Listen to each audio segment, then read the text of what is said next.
Assalamualaikum warahmatullahi wabarakatuh. Oke, Waalaikumsalam alhamdulillah. warahmatullahi wabarakatuh. Alhamdulillah, insya Allah pada podcast hari ini kita akan kedatangan seseorang, teman saya juga, dulu waktu kuliah di IPB. Beliau ini adalah mahasiswa S1, jurusan IPTP di Fakultas Peternakan IPB. Waktu itu tahun 2014 masuknya. Dan beliau ini punya IP 4. Wah, luar biasa ya, IP yang sempurna waktu TPB-nya. Nah, apa itu TPB nanti juga kita bahas bareng-bareng.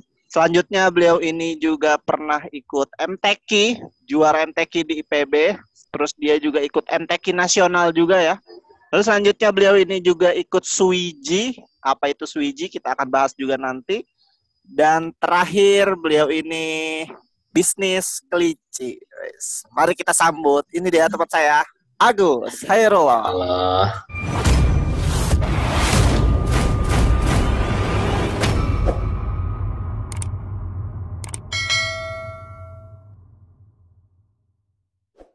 Bismillahirrahmanirrahim. Assalamualaikum warahmatullahi wabarakatuh. Ya, jadi mungkin sedikit memperkenalkan diri dulu ya. Ya, nama saya Agus Hairullah. Asal dari Bangka Belitung ya. Terus kalau sekarang memang status sudah bekerja menjadi guru di salah satu SMA IT atau FIK di Bogor. Nah, mungkin ya tadi saya juga beruntung pernah satu asrama, bahkan kita asrama berarti 4 tahun ya Teh, dari TPB coba, dari TPB terus di Marbot juga 3 tahun ya. Kalau ya jadi dulu memang kalau IPB itu kan IPB memang sistemnya kita punya tahap persiapan bersama. Jadi istilahnya ketika ada SMA yang dulu mungkin jomplang pendidikannya, nah kita sama ratakan dulu itu ada belajar apa dulu tuh. Pokoknya kayak pelajaran SMA cuma level lanjut. Nah, beruntungnya saya memang dulu ketika di TPB itu IP-nya 4,0 ya. Apa tuh namanya, dalam artian semua pelajarannya A semua gitu kan. Tuh. Tapi sebenarnya ya santai Ten, itu sebenarnya nggak terlalu bukan suatu hal yang fantastis sih. Memang kalau saya tuh dulu, perkenalan. Jadi dulu sebelum di PB saya itu SMA-nya di Man Ihsan Cendekia Serpong kan. Jadi memang dulu pelajarannya SMA, cuma kan memang kayak dia itu kan buat pelajaran IPTEK itu dulu mah remet mulu Ten. Asli, dulu tuh ketika SMA tuh kerjaan asli. MTK tuh langganan, remet. Fisika juga, kimia, biologi yang agak mending. Biologi juga dulu sering banget remet itu. Belajarnya di SMA cuma rasanya kayak rasa kuliah Ten, asli. Levelnya tuh ya Allah tinggi gitu. Iya. Makanya remet mulu kan ente. Makanya remet mulu. Pas masuk di PB malah kayak loh, ini pasan udah dipelajarin dulu di SMA kan. Cuma tetap kalau aneh memang dulu mungkin gini ya Ten, dulu itu pas di TPB aneh tuh belum punya smartphone. Pas di TPB itu dulu aneh belum punya smartphone, jadi nggak banyak sih yang ngeganggu aneh belajar itu. Satu. Terus dua ketika aneh TPB dulu tuh pengalaman tuh suka ini ngajarin teman. Jadi kayak dulu tuh karena memang jadi kan semester kan kita tuh kan dulu pengumuman IP tuh per tengah semester kan ya, tengah semester umumin, terus di akhir umumin lagi. Nah, abis ujian tengah semester tuh teman aneh ini semua kaget semua lah, IP-nya kok gede. Terus akhirnya setelah itu banyak yang minta ini banyak yang minta diajarin gitu, ajarin dong gitu kan. Akhirnya ya udah semester 1. Iya, tengah semester 1 pokoknya sampai akhir semester 2 itu sering banget tuh aneh belajar bareng dia sama Putri juga kan. Punya alibi deh masuk.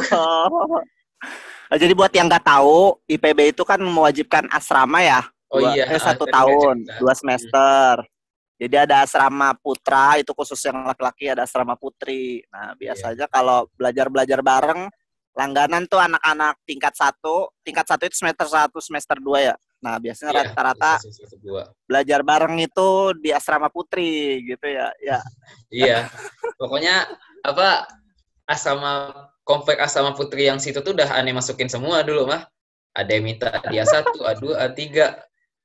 Ya gitu dulu kan cowok nggak boleh masuk ke asrama putri kecuali ada kepentingan. Nah, aneh punya banyak kepentingan buat masuk. Gitu lah kan. Pernah Nggak masuk modus ke atas. aneh mah. Kenapa? Enggak, di lobby doang. Di Iya kan lobby emang doang. batasnya lobby. Weh. Iya, batasnya kan Kirain. lobby. Gelo ke atas mah.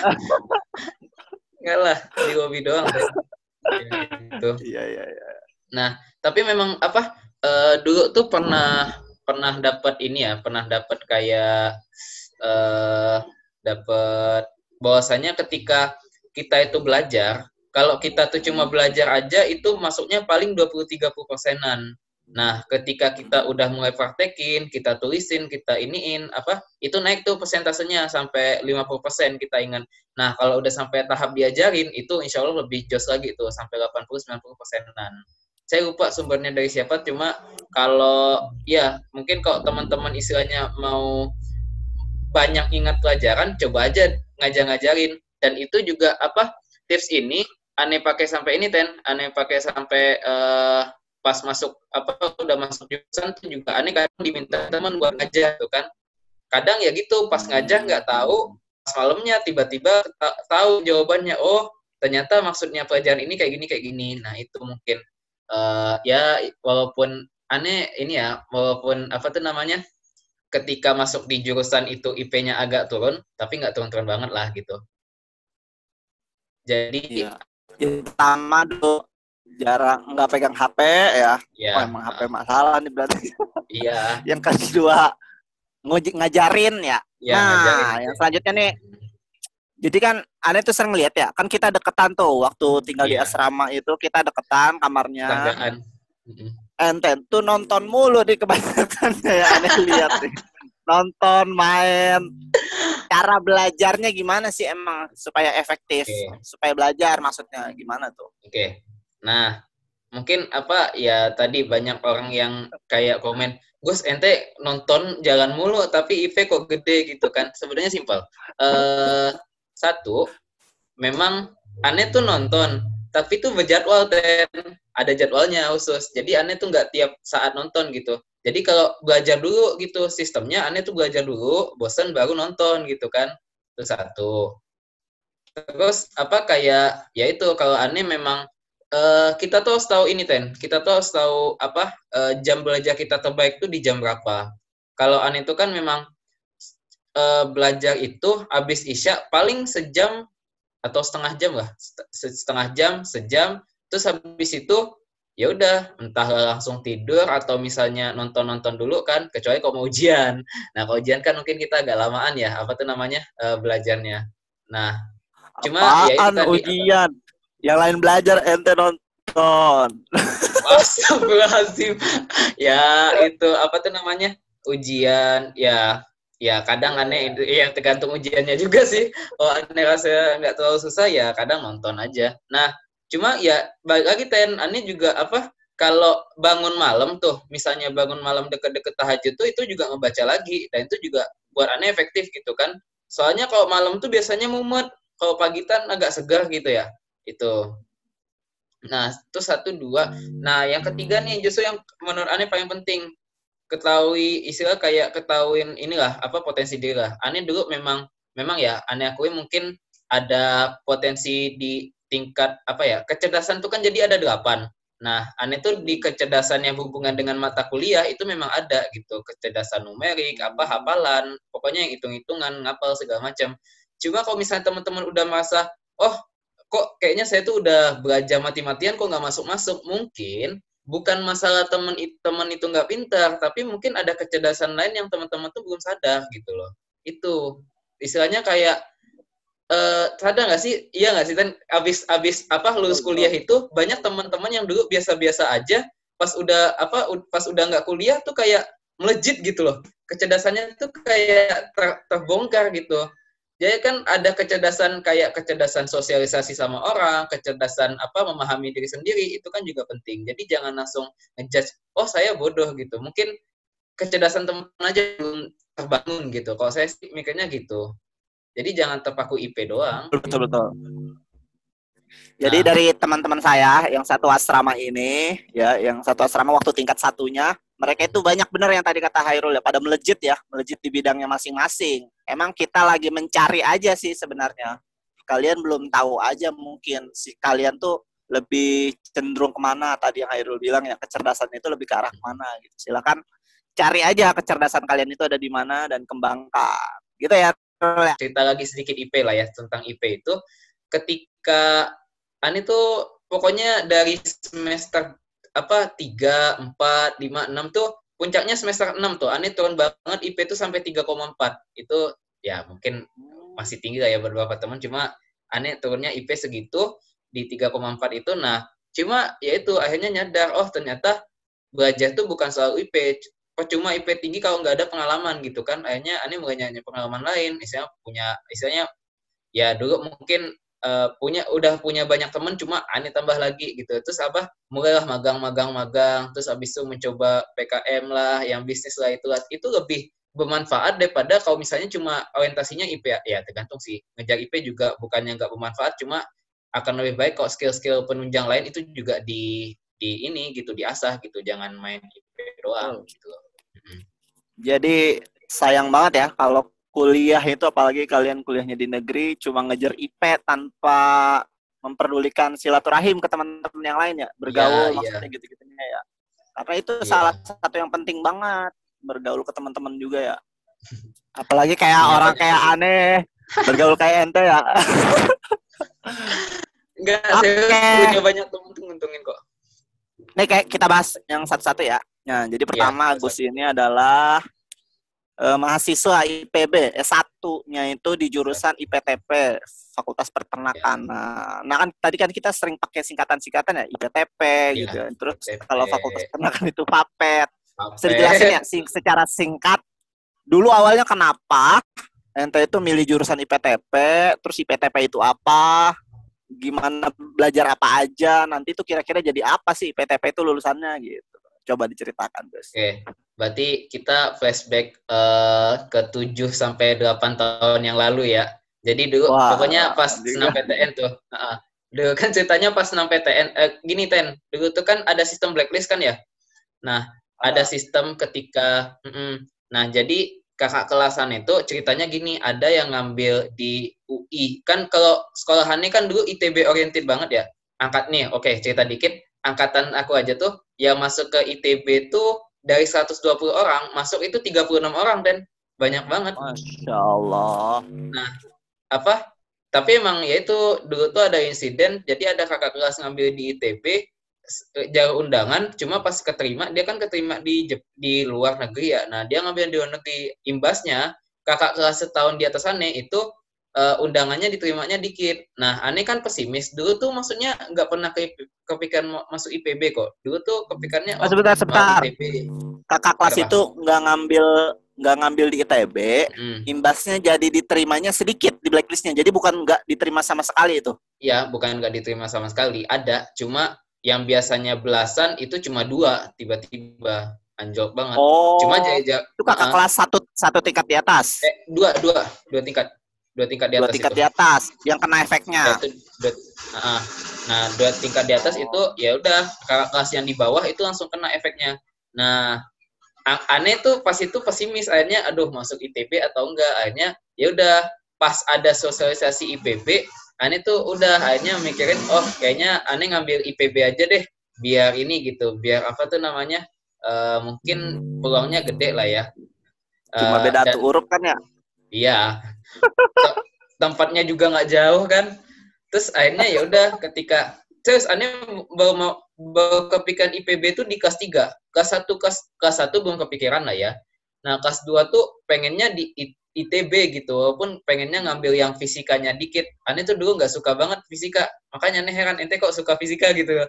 Fisika tuh Ane dulu remet dulu, Ten, asli. Fisika tuh dulu remet mulu gitu.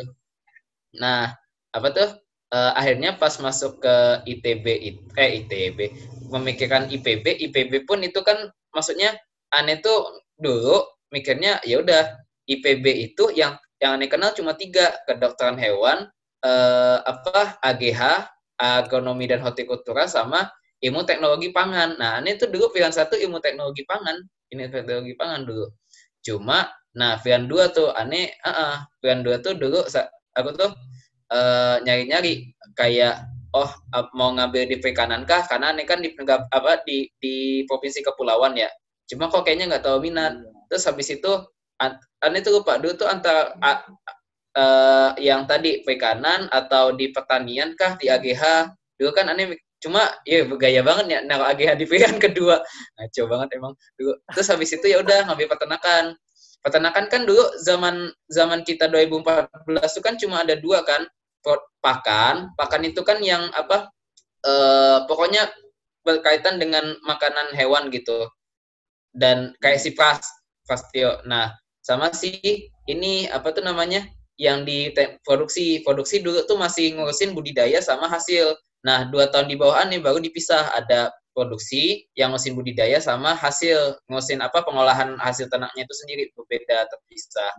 Nah, terus aneh kan dulu mikir makanan ternak apa serunya gitu kan, dan memang ketika masuk ke IPB pun ngelihat kuliahnya anak-anak pakan itu kok berat gitu, hafalannya banyak. Terus kalau organoleptik tuh nyicipin tuh dicicipin bahan makanan ternak, kok nggak enak banget gitu. Terus aneh kan mikir, kalau masuk ke yang produksi mungkin bisa nikmatin susu, daging dulu mikirnya, dan benar gitu. Pas masuk ke praktikumnya, yaitu kita masak terus kita makan, bahagia banget dulu tuh pokoknya.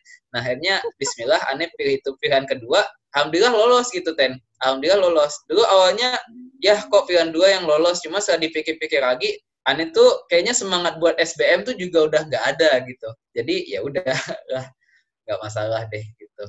Jadi zaman kita dulu tuh 2014 jadi dibagi 2 ya, ada SNMPTN, SNMPTN itu undangan.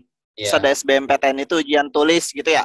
Nanti ada lagi ujian mandiri dan jalur-jalur masuk lainnya gitu ya. Iya, kalau nggak salah, tapi kalau yang tahun sekarang tuh lebih ribet pakai UTBK dulu. Abis itu nggak semua orang bisa ikut undangan, Betul. Jadi kalau sekarang itu ya. Kalau dulu tuh apalagi kalau di negeri, kalau aneh kan di negeri ya, itu semua dapat kesempatan sih, bener. Kalau sekarang tuh nggak semua. Betul.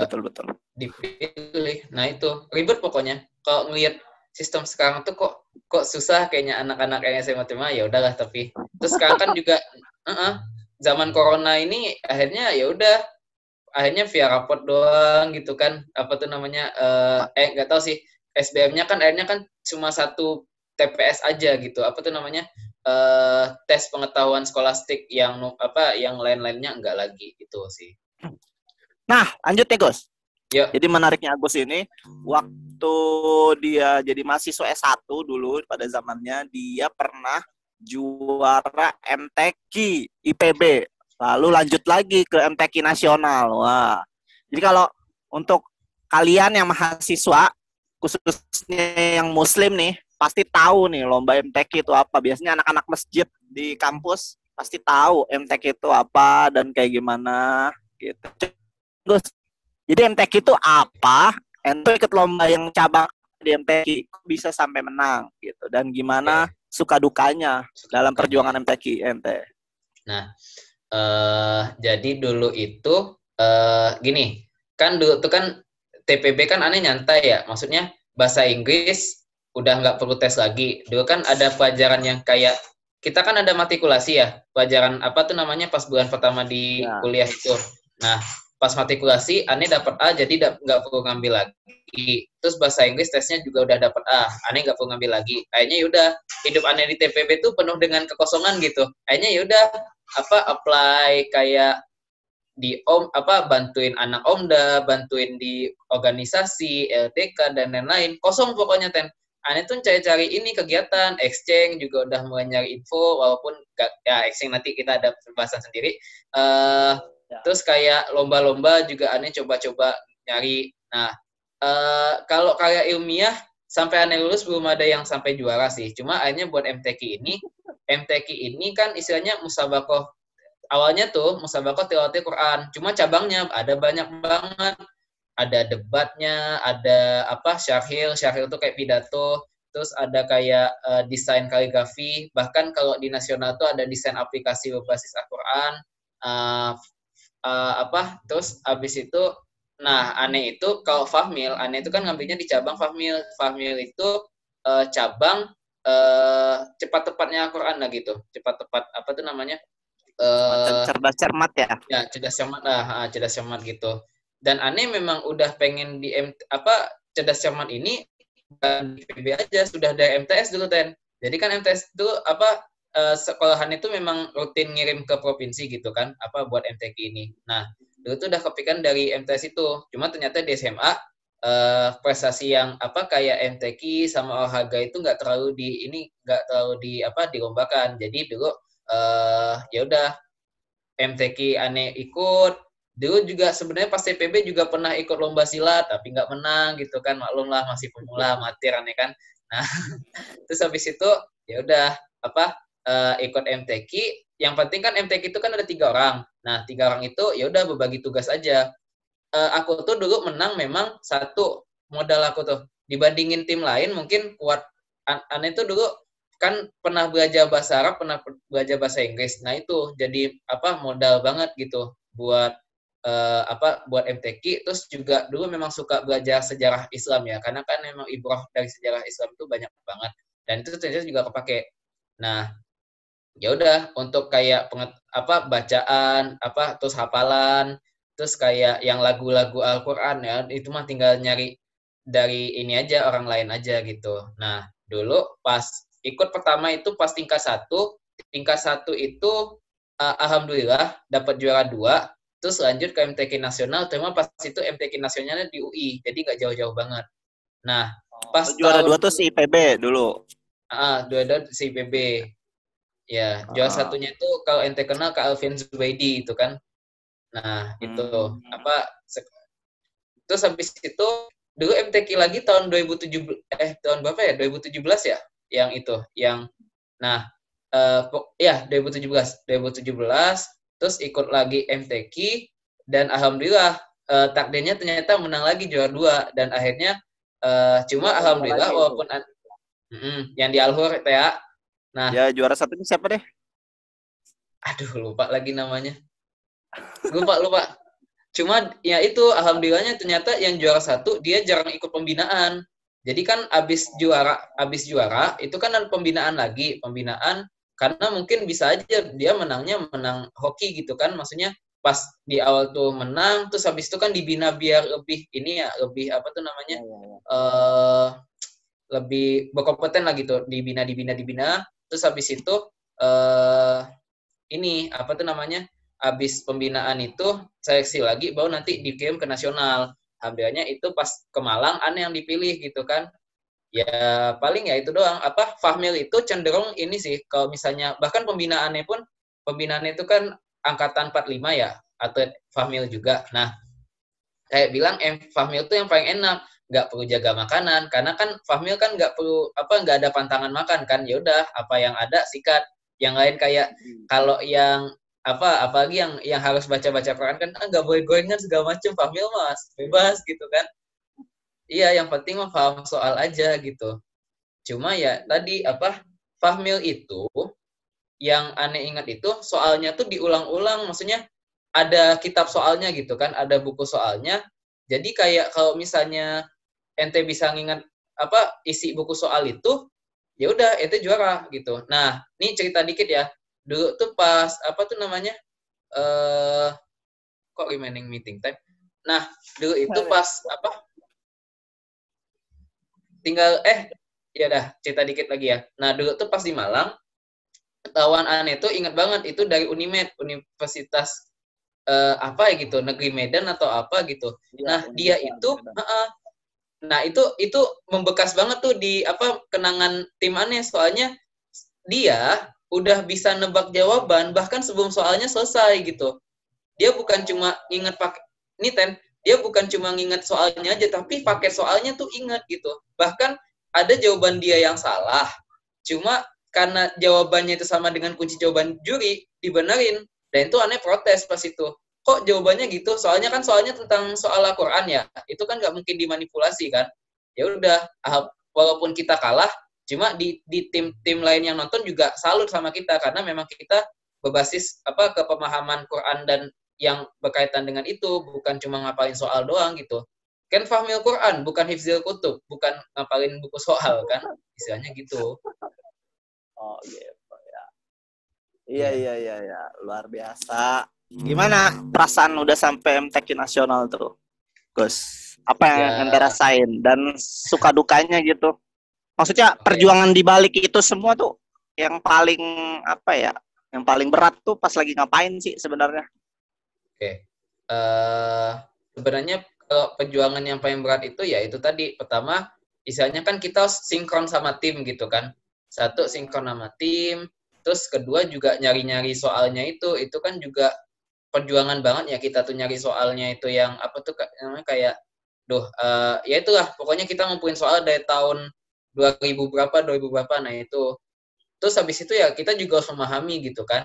Dan yang penting sebenarnya menang atau enggak itu enggak masalah, yang penting usaha kita itu, karena kan ketika kita udah berusaha memahami Al-Quran dan beserta apa-apa yang menyertai itu kan juga jadi wawasan buat kita gitu kan. Jadi sebenarnya aneh pun kalah di Fahmil juga nggak masalah, apalagi kalau udah masuk ke nasional gitu kan, kenalan nambah, habis itu kayak kenalan nambah, terus habis itu punya, pokoknya aneh itu kan memang aku tuh kan memang suka punya teman banyak. Nah, punya teman banyak tuh menguntungkan juga sih buat aku tuh, karena ya nantilah ada cerita sendiri tentang teman banyak itu. Tapi intinya gitu. Aneh tuh suka kalau misalnya banyak orang yang kenal Aneh dan banyak Aneh tuh kenal orang tuh, Aneh suka gitu. Terima kasih sudah menonton. Semoga videonya bermanfaat. Jika dirasa video ini dapat membantumu, boleh banget kamu share ke semua sosial mediamu. Siapa tahu dapat membantu orang lain juga. Jangan lupa like, comment, and subscribe. Dadah!